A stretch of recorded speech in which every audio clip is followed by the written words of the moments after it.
Olá, irmãos e irmãs, paz e bem. Vamos aí com a liturgia desse domingo, terceiro domingo do tempo pascal, onde temos aí o seguinte tema: Deus ressuscitou Jesus dos mortos. Vamos então refletir sobre as leituras, a liturgia deste domingo. Bom, a ressurreição de Jesus é o centro da fé cristã. Não haveria fé cristã se não tivesse acontecido a ressurreição de Jesus. Isso é um fato para a gente. Então, toda vez que a gente celebra a Santa Missa, ou a celebração da palavra e distribui a Eucaristia, estamos aí dizendo e afirmando que acreditamos nessa ressurreição, nessa vida eterna, né? A ressurreição é a esperança apocalíptica para onde aponta a nossa fé. O Apocalipse, o acreditar nas coisas futuras que desde já nos apontam caminhos, sabe? A ressurreição não é um fato isolado, nem tampouco a parte da história da humanidade, da história universal, mas sim um acontecimento da história na vida da humanidade. Os livros de história se dividem em o antes e o depois de Cristo, ou seja, ainda que alguém não acredite como você acredita, houve um Jesus que ressuscitou, e isso já se passam aí aproximadamente 2000 anos que isso aconteceu de fato. Se fosse apenas um boato, apenas uma história, de repente não teria vingado tanto tempo assim, não é verdade? Bom, a esperança do cristão é acreditar na ressurreição de Cristo. Como já falei, é para onde aponta a nossa fé. Se Cristo ressuscitou, quer dizer que nós também ressuscitaremos com Ele um dia. Então, mesmo em situações difíceis e de crise, não há razão para o cristão, de fato, temer a sua morte. Aquele que teme demais alguma coisa, aquele que aparentemente não quer falar de certo assunto, é que, na verdade, ele dá importância àquele assunto. Só existe um meio de você esquecer, né, entre aspas, o que você acha que não é importante, é falar sobre aquele assunto. De tanto falar, fica mais um dos assuntos. Mas aquela história de que eu não quero falar sobre isso, por exemplo, demonstra certa fragilidade da pessoa e, ao mesmo tempo, está presa àquele certo tipo de assunto. Por exemplo, pessoas que não querem nem ouvir falar em morte. Tem gente aí que, se você, por exemplo, oferecer um plano funerário, ela te bate, porque ela acha que nunca vai morrer, ou que não precisa disso. Porque isso é importante e incomoda a pessoa. Se não incomodasse, ela falava sobre isso. A partir de quando nós não tocamos em alguns assuntos, é porque eles nos incomodam, né? Vivemos uma tensão do agora já, mas ainda não. Já aconteceu, mas ainda não. A cada passo, a cada tempo que passamos, essa tensão tende a aumentar, porque cada dia que se passa, cada segundo, cada hora, cada minuto, se deixa uma fração do tempo para trás. E esse tempo não volta mais. Ou seja, a cada tempo estamos mais próximos aí de encontrarmos o Cristo ressuscitado. Não dá para fugir disso. Não podemos simplesmente dar pausa no tempo e fazer com que ele não passe mais. Precisamos, como igreja, dar testemunho desta espera. Olha que interessante. Testemunhar. Esperar no Senhor, esperar com paciência. esperar, à espera do reino que vem. Mas não será neste mundo, mas ele vem e virá até nós. Precisamos nos voltar ao passado com os olhos no futuro. É um pé no passado e outro no futuro. Não se pode ignorar o que aconteceu, nem tampouco fechar os olhos para o que vai acontecer. Assim, precisamos entrar em estado de fermentação. Estamos fermentando. A nossa fé está fermentando a cada dia, como se fosse um pão crescendo, tá? Estamos em constante mudança, ou seja, um estado de vigília. Nós vigiamos os acontecimentos, tá? E abertos aí aos acontecimentos do cotidiano.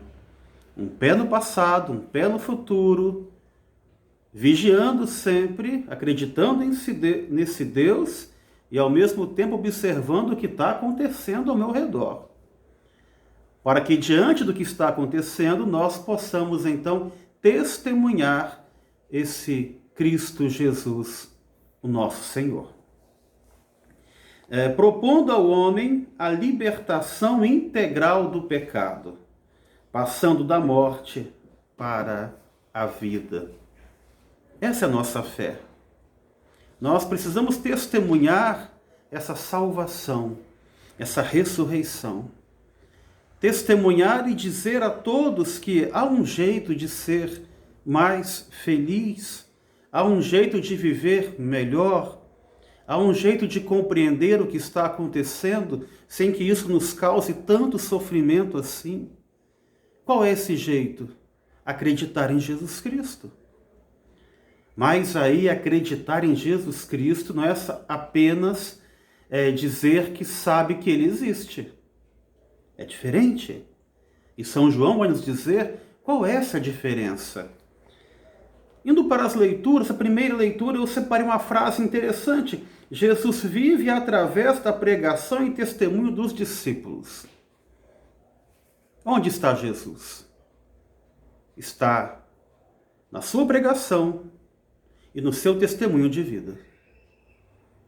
Se a sua pregação é falha, ou se o seu testemunho não anda junto com a sua pregação, Jesus não está totalmente com você. Mas não há perdição por causa disso, ainda há tempo. É o agora sim, mas o ainda não, é o Apocalipse.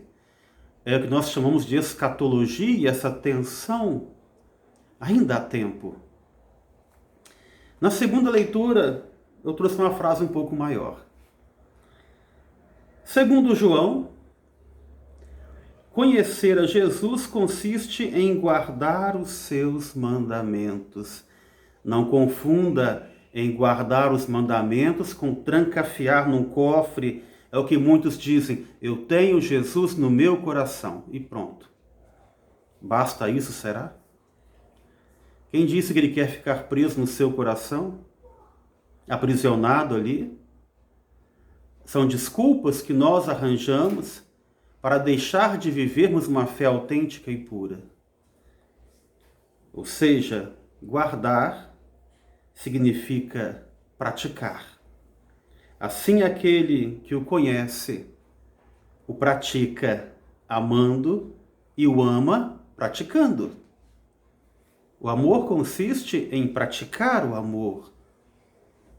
É o dia a dia, é um dia após o outro, é ter mais paciência, é procurar conhecer cada vez mais Jesus. E de vez em quando bater aquela dúvida na gente, a gente poderia fazer a pergunta, e se fosse Jesus no meu lugar, o que ele fazia? O que ele faria, será? O Evangelho. Eu escrevi algumas linhas aqui para a gente pensar. Os discípulos ainda não podiam acreditar. Eles estavam reunidos, e aqueles 2 discípulos de Emaús, que estavam tão tristes, caminhando para Emaús, que era um povoado, Jesus aparece e vai caminhando junto com eles. E Jesus pergunta por que eles estavam tristes. Essa tristeza deles mexeu abalou o emocional de tal forma que eles estavam cegos e não podiam enxergar Jesus que estava ao lado deles. Você sabia que aproximadamente 90% das dores que sentimos, ou das doenças aí que nós temos e por causa delas vamos ao médico, são fatores aqui da mente? É a somatização de tudo. E vivemos nessa pandemia um estado de saúde mental que requer cuidados, requer atenção.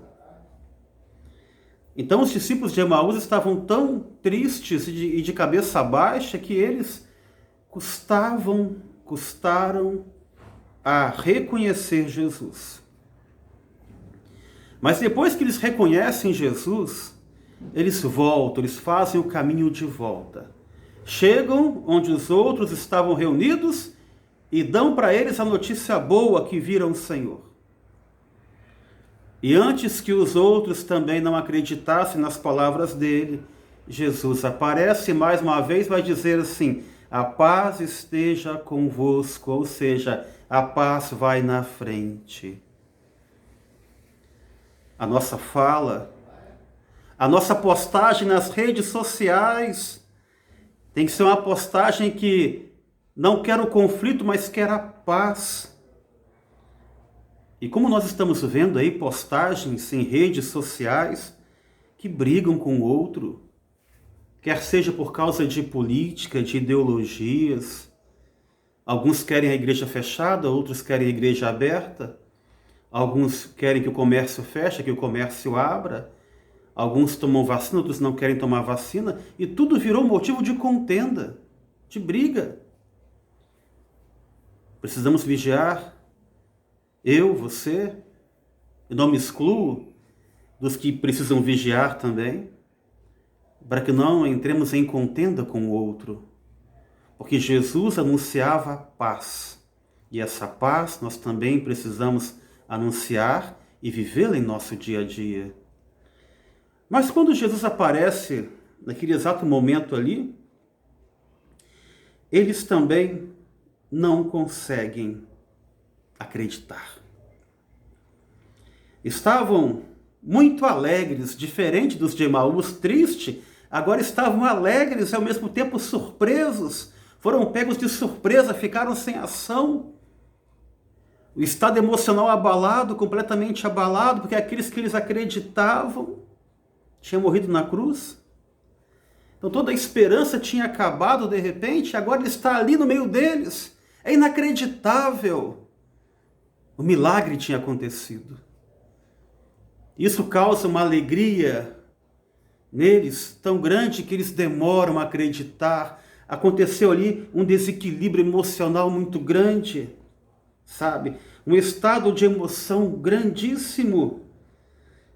E isso fazia com que eles não conseguissem acreditar. Mas quando Jesus pede a eles algo para comer, e eles dão, olha a ação aí agora, eu saio do campo da emoção e passo pelo campo da razão. Jesus, quando pede algo para comer, e eles dão para ele come e eles acreditam. Então, para que eu acredite, eu preciso, eu vou dizer assim, canalizar a minha emoção, a minha fé, não ficar nessa fé imaginária, nessa fé infantil, de conto de fadas, mas que essa fé passe através da minha razão. E foi assim que eles conseguiram acreditar. Então, somente é a partir da razão que eles puderam compreender as Escrituras e, a partir daí, testemunharem o que havia acontecido com Jesus. Inclusive, que em Jesus todo pecador encontrará perdão para os seus pecados. Então nós, no primeiro instante que temos o contato com a palavra do Senhor, com o que Ele fez, com o que aconteceu a Ele, nós nos emocionamos. É aquela pessoa que escuta um louvor bonito e chora, e entra em êxtase, e faz 1000 promessas ali, de que agora vai ser diferente, agora vai ser melhor. Mas se essa pessoa não canalizar a sua fé, se não der razão à sua fé, todo esse acontecimento vai pelo ralo. Porque o dia a dia ele é bem diferente de apenas um momento. Os discípulos viveram momentos emotivos com Jesus. E Jesus os ensina a viver a partir da sua racionalidade o dia a dia de cada um. E esse Jesus que morre, ressuscita, ele vive em nós através das nossas ações, através da nossa fé, através da nossa paz, através dos gestos de solidariedade que praticamos, espalhando esse amor e essa paz a toda a humanidade. Amados irmãos e irmãs, um santo domingo a todos vocês. Fiquem na paz de nosso Senhor Jesus Cristo, o ressuscitado.